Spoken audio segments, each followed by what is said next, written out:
locked for 2 millennia and still silent.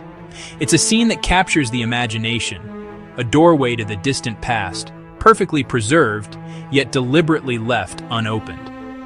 Archaeologists discovered this site decades ago, documented its existence, and then made a conscious, calculated decision to walk away.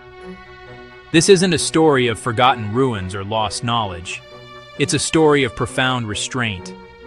In a world driven by discovery, the greatest act of scientific responsibility can sometimes be to do nothing at all. So, what's really keeping the experts away? The answer isn't a single lock, but a complex web of risks, ethics, and scientific patience. This tomb is not an isolated case. It represents a modern archaeological dilemma found across the globe, from the deserts of Egypt to the jungles of Mesoamerica and the plains of Asia. The decision to wait is a testament to how much the field has evolved from the swashbuckling tomb raiding of the past to the meticulous, science-driven discipline it is today. The first and most immediate barrier is a physical one. Reason 1: immense structural risk. After centuries underground, the delicate equilibrium of the structure is unknown. Ancient builders were masters of their craft, but time, seismic shifts, and the slow, persistent pressure of the earth take their toll. Corridors that were once stable may now be held in a state of precarious balance. Opening the main entrance, or even attempting to clear a passageway, could trigger a catastrophic chain reaction. Many ancient tombs weren't just sealed, they were booby-trapped by design. Not with poison darts or rolling boulders as movies might suggest, but with ingenious structural mechanisms. Think of massive, interlocking stone blocks designed to fall into place once the entrance was sealed, or hidden shafts filled with tons of sand, set to flood the passageways if disturbed. Breaching one part of the tomb without understanding the whole could lead to the very destruction of the chambers beyond. History is littered with cautionary tales, accounts of early explorers causing roof collapses that buried entire sections of a site, forever losing the context and artifacts within. To counter this, modern archaeology employs a suite of non-invasive tools. Ground-penetrating radar sends radio waves into the earth to map hidden voids, walls, and potential collapse zones. LiDAR technology uses lasers to create hyper-accurate 3D models of the surface in any accessible areas, revealing subtle weaknesses invisible to the naked eye. In some cases, micro-endoscopic cameras can be fed through existing cracks or tiny, carefully drilled holes, offering a precious glimpse inside without compromising the tomb's structural integrity. But even with this technology, the risks can remain unacceptably high. Beyond the danger of collapse lies a more subtle, but equally destructive threat. Reason 2: irreversible preservation damage. For thousands of years, the interior of this tomb has been a time capsule, maintaining a near-perfectly stable microclimate. The temperature, humidity, and atmospheric composition have remained virtually unchanged. The moment that seal is broken, 2,000 years of equilibrium is shattered in an instant. The sudden influx of oxygen, moisture, and airborne microbes from the outside world can be devastating. Consider the materials likely resting inside. Ancient pigments, often derived from delicate minerals, can oxidize and lose their color almost immediately upon exposure to light and air.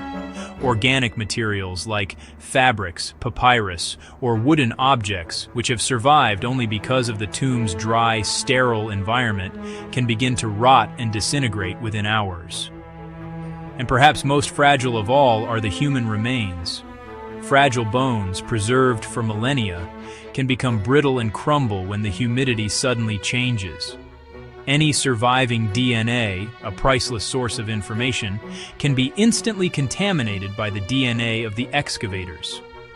Modern conservation protocols are incredibly rigorous. They often involve setting up antechambers to slowly acclimate artifacts, and a sample-first approach where tiny targeted samples are taken for analysis before any large-scale recovery is attempted. But even with these precautions, some damage is inevitable. The question archaeologists must ask is, do we have the technology right now to minimize that damage to an acceptable level? Often the answer is, not yet. The third reason for leaving the tomb sealed moves beyond science and into the realm of human values. Reason 3. Legal and cultural considerations. These sites are not simply scientific resources. They are profound cultural landmarks. Many nations have strict heritage laws that govern the excavation of archaeological sites, requiring extensive permitting processes that can take years. But more importantly, these tombs are often located on lands that are spiritually and historically significant to local and indigenous communities. These communities are the rightful custodians of their own heritage. For many, a tomb is not an ancient relic, but a sacred resting place for ancestors. The idea of disturbing it is a deep violation of cultural and religious traditions centered on repose and respect for the dead.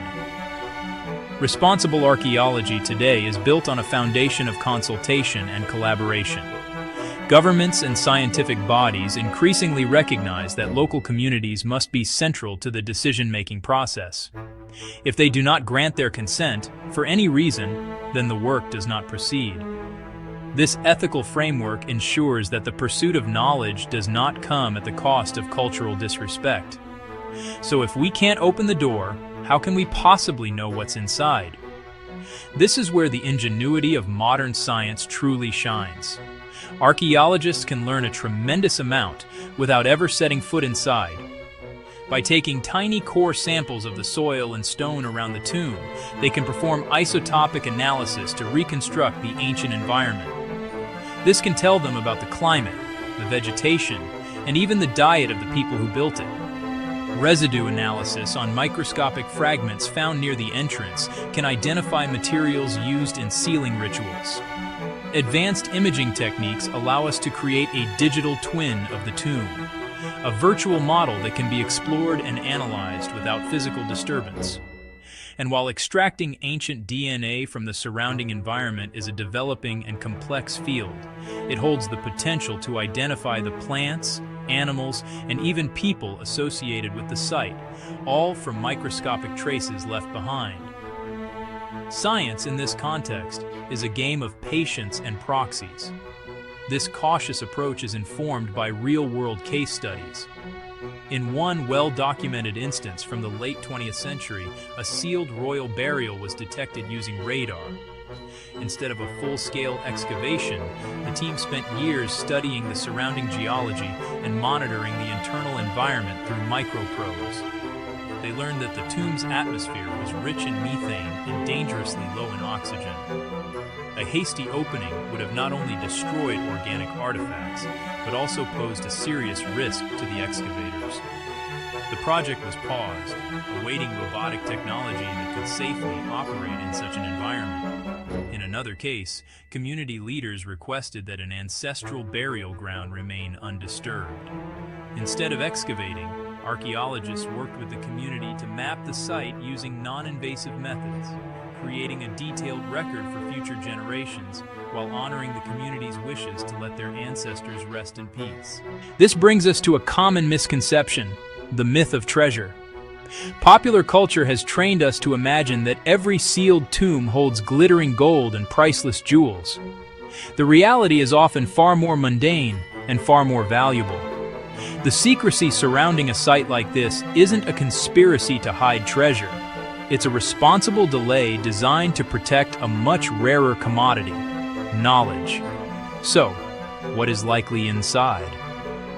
Based on similar finds from the same period and culture, archaeologists can make some educated guesses. We would expect to find layers of funerary goods, objects intended to serve the deceased in the afterlife. This would almost certainly include pottery, vessels that once held food, water, or oils. The style and composition of this pottery can tell us about trade networks and artistic traditions. There might be remnants of textiles, perhaps the very clothes the person was buried in, offering clues about fashion, status, and weaving technology. It's possible there's a smaller, sealed chamber containing ritual objects. These wouldn't necessarily be gold or precious stones, but perhaps carved amulets, tools, or figurines that held deep spiritual meaning. Each object, no matter how humble, is a priceless clue about how these people lived, what they believed, and how they honored their dead. The true treasure isn't an object, but the context, the precise arrangement of these items, undisturbed for millennia. So, what is the path forward? The tomb will likely remain sealed until three conditions are met. First, adequate funding and a comprehensive, multi-year research plan must be in place. Second, and most critically, technology must advance to a point where the structural and preservation risks are minimized to near zero. And third, full consent and collaboration must be achieved with all cultural and governmental stakeholders. In the end, the story of the tomb that stays shut is a powerful summary of modern archaeology itself. It's a blend of profound mystery, cutting-edge science, and deep respect. It teaches us that our connection to the past is not just about what we can find, but also about what we are wise enough to protect. The door remains closed, a silent monument to patience, waiting for a future that is worthy of its secrets. For now.